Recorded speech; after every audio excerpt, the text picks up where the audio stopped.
Welcome to another new episode of the Declutter Me podcast with myself, Shalina. This week, my guest is Clare Anderson of Clutter Free and Organised. Clare is a Board Certified Behaviour Analyst and the founder of Clutter Free. She spent 15 years in America working in various exciting jobs, which we're going to discuss shortly. And in 2014, she returned to the UK and did a master's in behaviour analysis even.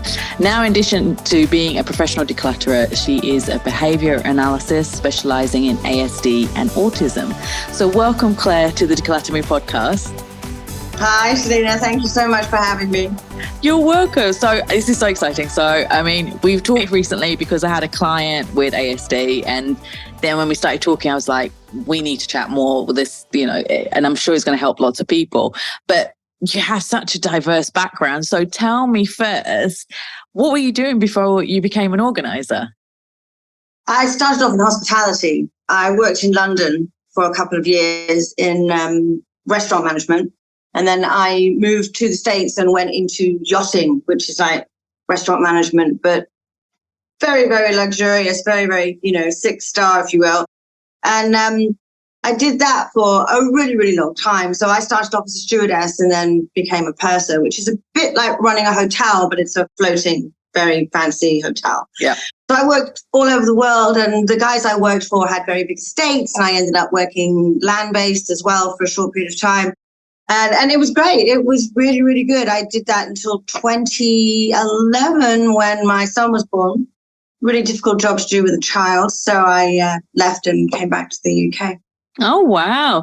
And so what spurred you to take a master's in behaviour analysis? And what is it? So behaviour analysis is it's a scientific approach to behaviour. So we see everything that a human does as behavior. What we feel is behavior. Everything we do, sleeping is behavior. Eating is behavior. If we treat everything as behavior, it's very easy to strip that down to its basic tenets, and then you can create an intervention based on that. I got into this field simply because my child was diagnosed with autism at the age of 2. Right. Okay. So I did a lot of research on how to help a child who had autism. He was really quite severe. They told me he would never speak and never go to normal school. He would be probably in residential care. I mean, the outlook was very, very gloomy for us. So, and I'm quite stubborn and was prepared to accept that. So I did a lot of research and looked at a ton of different interventions, from the wacky to the scientific. And ABA, which is what we call applied behavior analysis, is really struck a chord with me because it's got a very, very scientific, it's empirically based. Right. And it's a very sound approach. There's no guesswork, there's no anecdotes, it's all scientific method. So I employed experts who could help me, but I decided very quickly that I wanted to be the expert in my child's life and not employ someone else. If there was a way to help him, it was me that was going to do it. So the only way to do that was to become board certified. So I went back to university. I studied for 3 years, and then you have to do like 1,000 clinic hours before you can sit the big boards exam. And I did that. So now I'm board certified. So it helped me help him immensely, but then I was able obviously to turn it into a career as well, which I'm still doing. That's amazing. And it's so useful as well. And there's not that many people who've done it as well to use it. Here in the UK, it's becoming a bigger field, but it's still very difficult to find professionals. And the cost is very prohibitive for many, many families, which is a real shame. I know that people fly over here to help people as well. Yeah. So it is a thing. So then what made you start Clutter Free and become an organiser, after doing this? So it's a really overwhelming job sometimes. When I go to a new client for the first time, it's a highly emotive environment. They've often just had a diagnosis. They're terrified. And I know exactly how that feels because I've been in their shoes. Yeah. So every day when I live with ASD at home, do the best I can for my son, and then I go to work and I live ASD at work. And it became, I guess I got burnt out. It became really draining, and I felt that I wasn't giving 100% because I was just it's overwhelmed and sad all the time. So post-pandemic, I thought, maybe I should just cut my hours down, take on less clients. And then all of a sudden, a friend asked me in the new year, just this year, to help her sort out her kitchen. And then another friend asked me to help sort out her garage, because I'm known for being the organised one. Right, okay. And I suddenly thought, oh, this reminds me of my old job. I would go to a new yacht and they'd ask me to, reorganise the yacht and declutter the yacht. And I thought, oh, why don't I just do this? It just seemed to all click together. So I created a website, did some Instagram posts, did a bit of a blog, and by February I was up and running. Oh, and I'm amazing. so busy now, I'm rushed off my feet. It's really, really good. Oh, that's good. Yeah, touch wood. Yeah. Touch wood, keep going, yeah. But are you using, so now though, you can use your organising skills with your, the ASD skills that you've learned, the behaviour analysis skills you've learned as well? Yeah, they all magically fit together really, really quite well. Yeah. So I often find that when I approach a declutter project with my behaviour analysis hat on, it's quite easy to take the emotion out of it for me and for the client. Yeah. I say to them, when you start, you have to look at this like a project. Look at these things as just project things. Decide what you need for your project and what you don't need for your project. And it makes us be able to get through the decluttering system quite easily. It doesn't work for every single client because obviously everybody's different, you know, but it helps me to approach it that way, because then I don't get, decluttering is, as you know, it can be highly emotive. And if I don't get caught up in that, I can keep my behaviour hat on and talk using my behaviour analysis steps. So that's actually quite useful. That's really good because,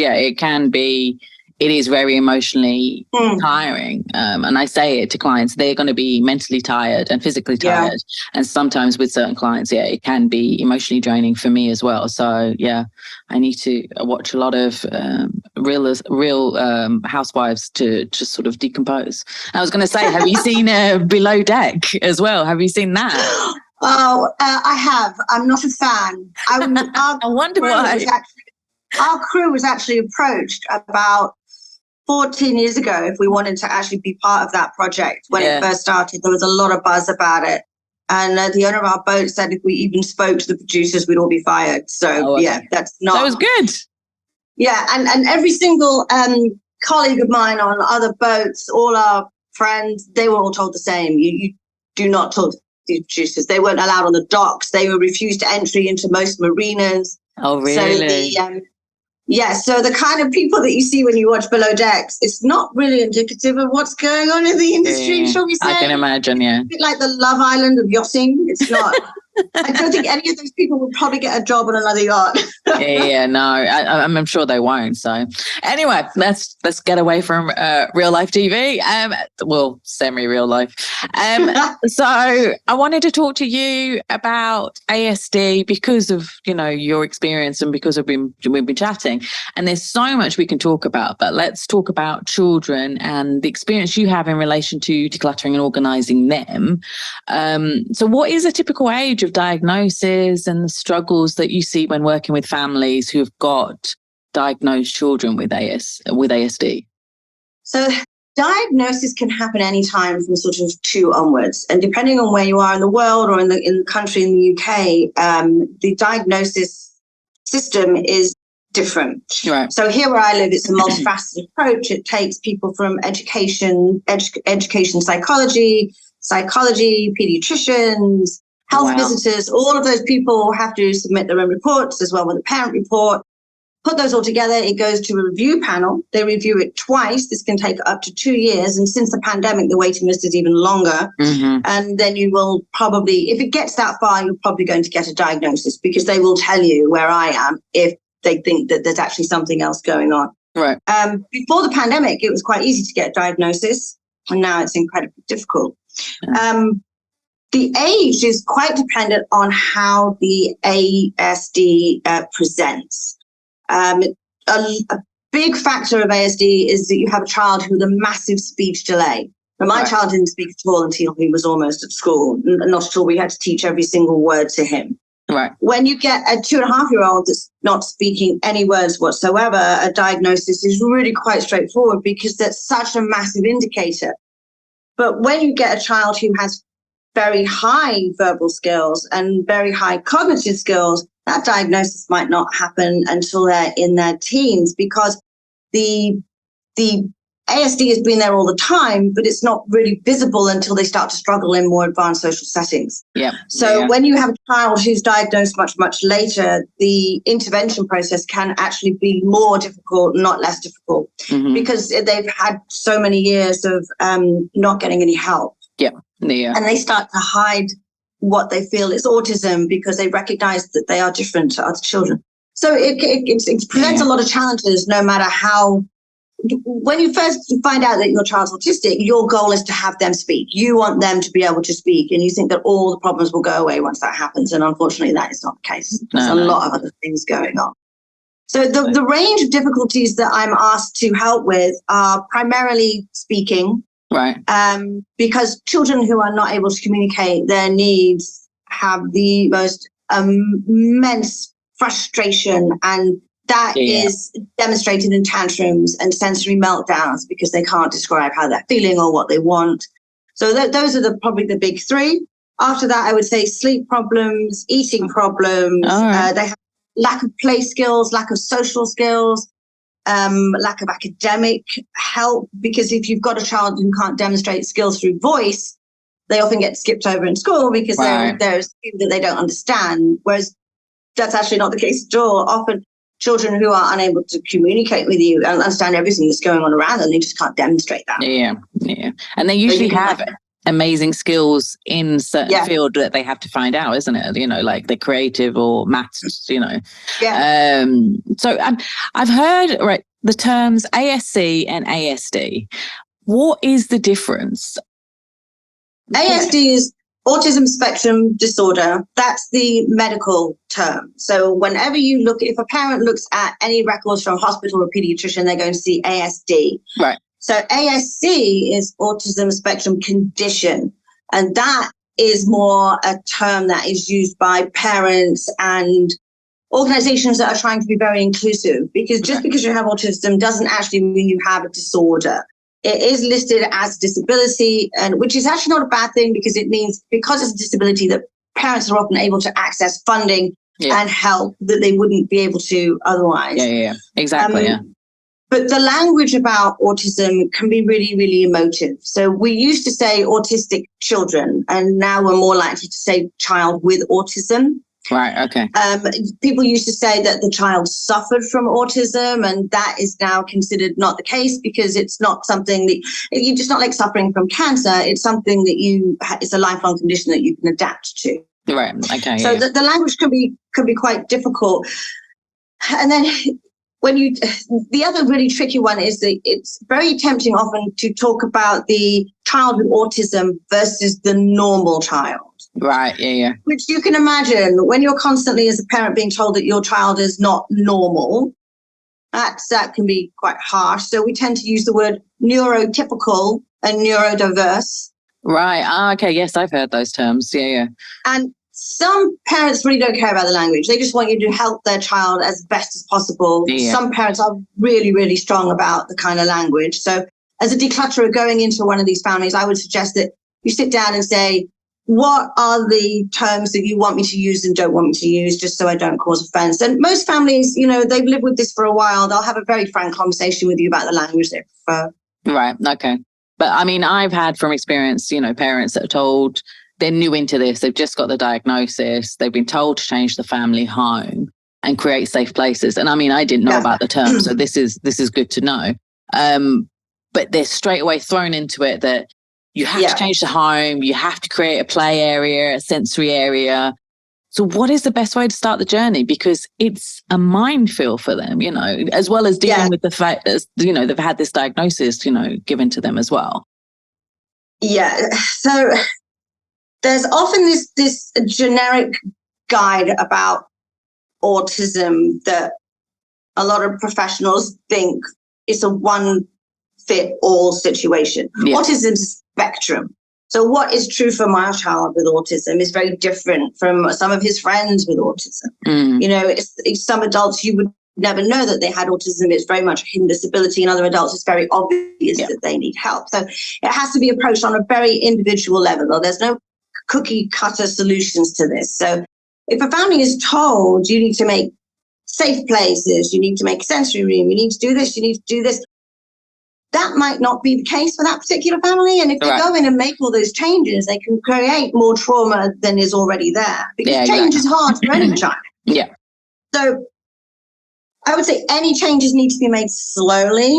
Even a good change made too quickly can create trauma. Right. I would say that you need to, if possible, talk to the child's closest environmental people. So talk to the nursery. What do they play with at nursery? Because that might be totally different than what they do at home. Right. You need to talk to grandma. What do they enjoy doing at your place? Because that might be different at home. And then take all of these things and use that information to create the safe place and the sensory place. Right. Okay. When you create a safe place, you have to really consider things like elopement and escape, climbing, mouthing. Children with autism will often put things in their mouth that neurotypical children will grow out of doing that, but an ASD child might not. Right.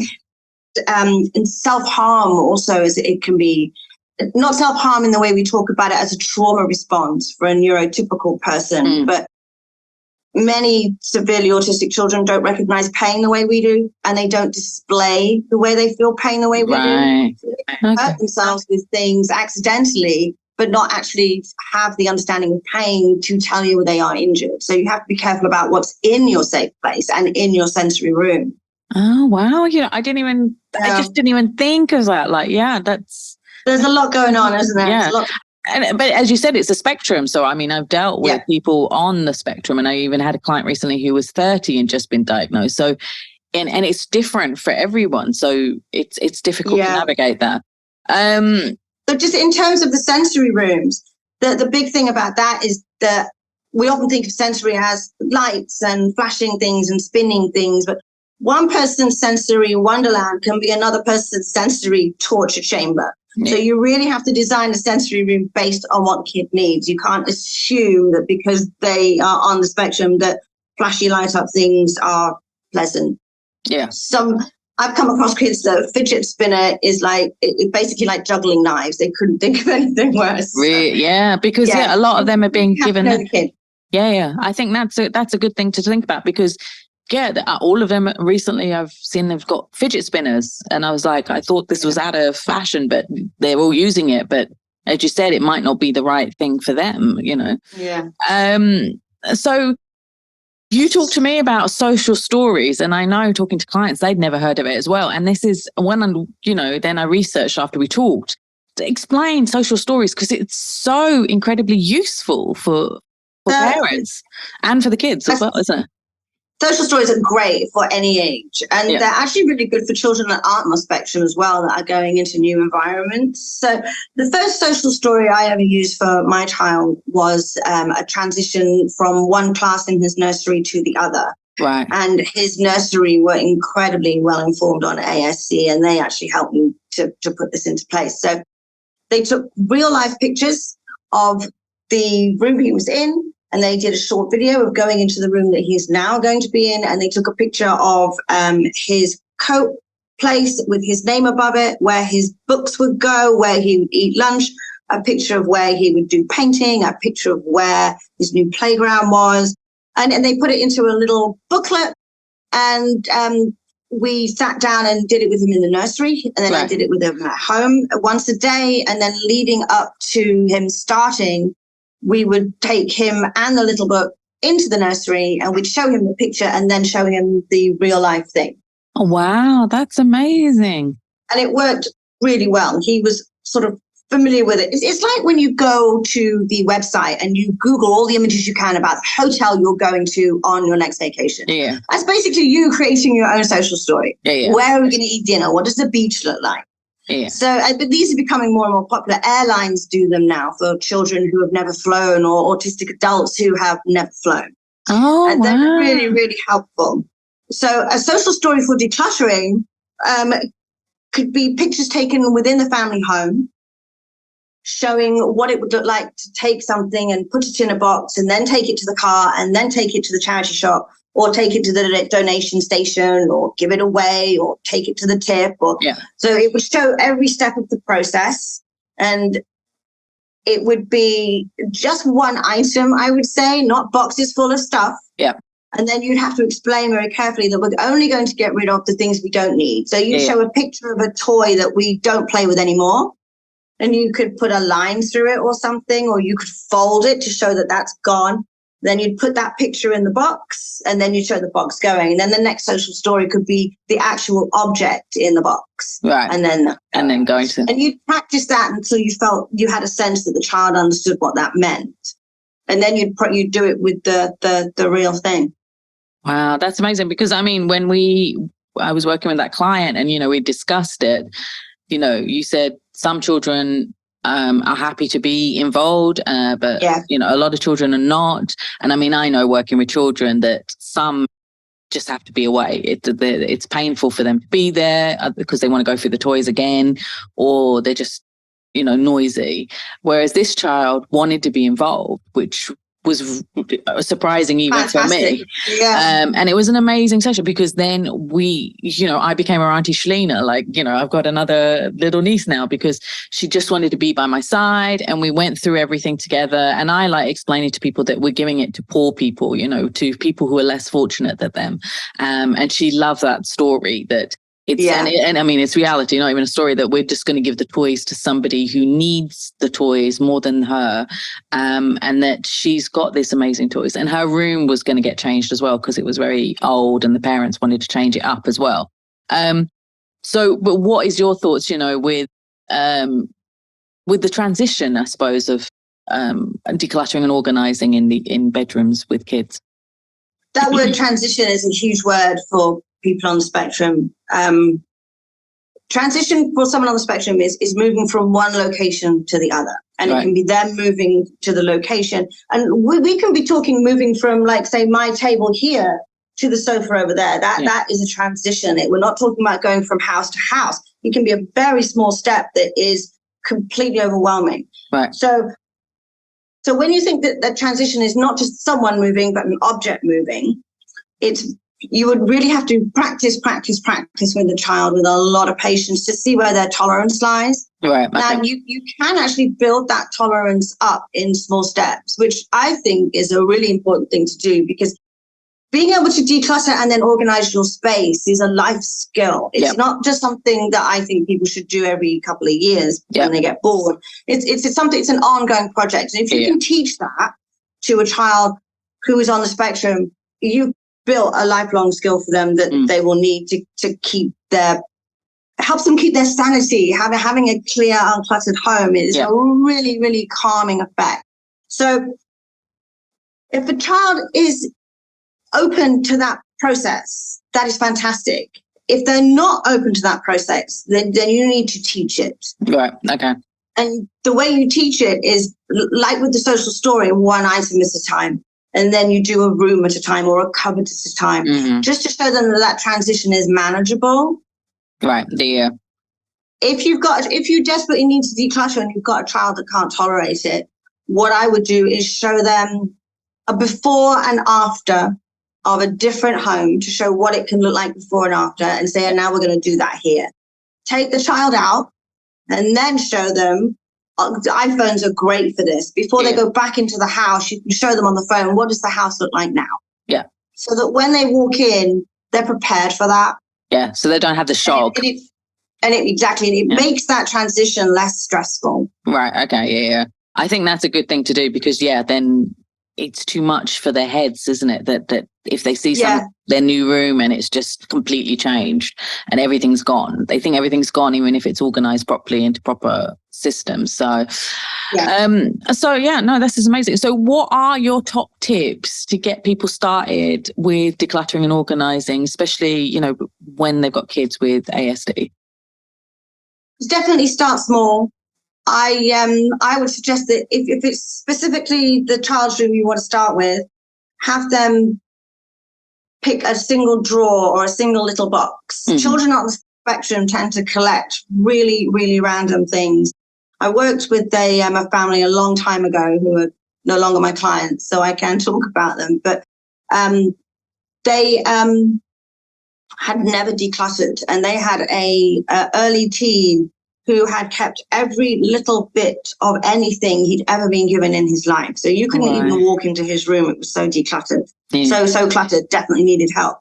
So he had a box, you know, those old little toys you used to get with the Happy Meals. I don't know if they still have them. Collect them. So he had a huge box full of these. Right. And at the bottom, you can imagine they were like decade old. They were all broken and cracked. So their first project was to throw away the broken ones. Yep.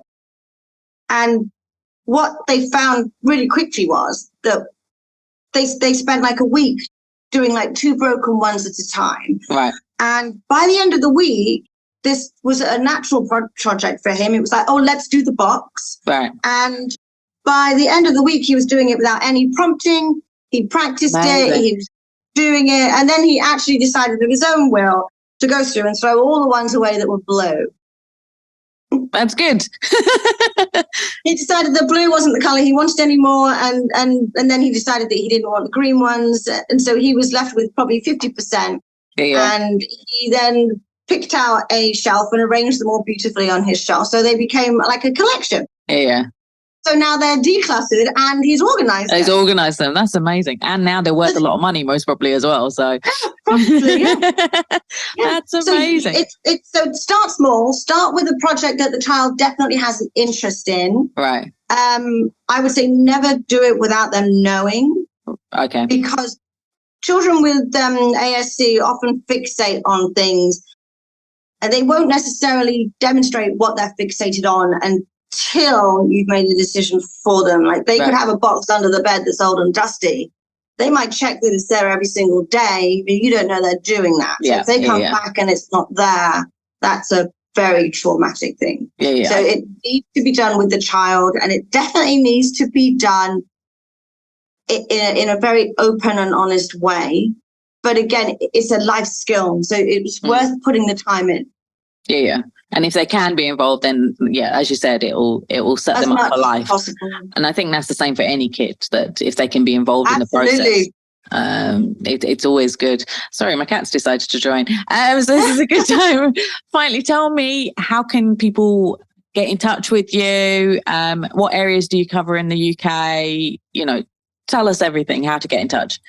So I'm based in Chester, and I cover most of the Northwest. So that would be North Wales, Wirral, South Manchester, Shrewsbury, and all around there. Awesome. I've got a website which I can put on the link if you like, and I'm always available by phone and text. And I've got links on Facebook and Instagram as well. Awesome. So I'm going to put your website address on the show notes as well, so people can get in touch. And one day, finally, I'll come to that side of the world. It's very embarrassing. I'm from Kent, and I've never been to Wales or Scotland or Ireland. So I will, and then I'll come and visit you.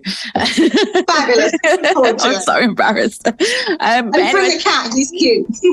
No, he's lovely, but it's a pain in the ass. Thank you so much for being on the show. And, pleasure. Talk about this. It's so interesting and so helpful, and there's so many people that need the help nowadays. I'm seeing more and more diagnosis is happening, especially here as well in the UAE. Thank you so much. Thanks everybody for listening. I hope you found it incredibly useful, and have a listen next week for the next episode. Thanks a lot again. Take care. Bye.